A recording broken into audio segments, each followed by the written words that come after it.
ये सब वशिष्ठ इत्यादि महात्मा आए चातुर्मास के लिए। तो भगवान के परिकर परिजन जाम्बवती के पुत्र सांब बड़े सुंदर थे, स्त्री जैसे दिखते थे, गोल मोटो उनका चेहरा था।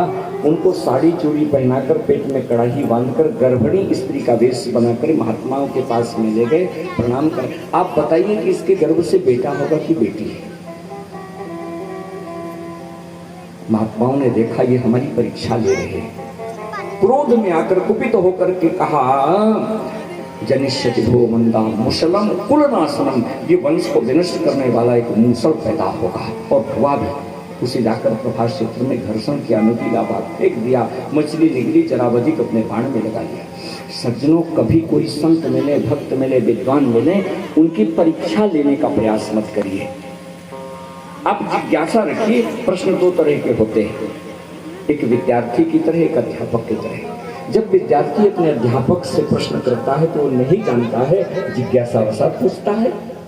लेकिन जब अध्यापक विद्यार्थी से पूछते हैं तो उस प्रश्न का उत्तर जानते हैं, उसकी स्थिति का मापदंड लेते हैं कितना पढ़ा है।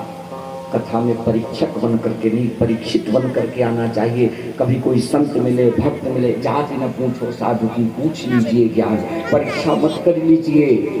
आपको जो चाहिए वो आप प्राप्त करें। तर्क वितर्क उनसे नहीं कर लेना है तो आशीर्वाद लीजिए, अभिशाप मत लीजिए। वाद विवाद संवाद से कुछ नहीं। मोल करो तलवार को, पड़ी रहन दो। अब भगवान विचार किए, जब मेरे सामने ही मेरे अपने स्वजन परिजन प्रमाद में आ गए, मेरे जाने के बाद मेरा नाम लेकर के तो और ज्यादा अत्याचार करेंगे।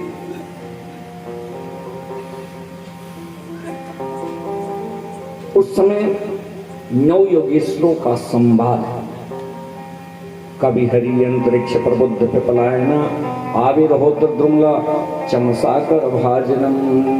सबने किस तरह, एक ने कहा कि जीवन के विकार को हटाने के लिए दिव्य कर्मकांड करना चाहिए। दूसरे ने कहा भगवान की भक्ति सबसे श्रेष्ठ है। एक ने कहा कथा मात्र एक जीवन, कथा से सब कुछ प्राप्त हो जाता है। कायेन वाचा मनसेन्द्रियैर्वा बुद्ध्यात्मना वानसता स्वभावात् करोति यदि सगल स्पर्शमयि नारायणानीति समर्पयेत्। जो जो कर्म किया जाए सब नारायण को, प्रभु को समर्पित कर दिया जाए, इस जीवन की सार्थकता है। भगवान परिकर परिजनों को लेकर प्रभास क्षेत्र प्रयाण प्रस्थान करने,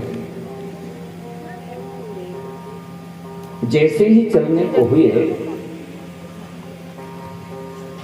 परीक्षित जी से सुखदेव जी ने कहा कि मालूम है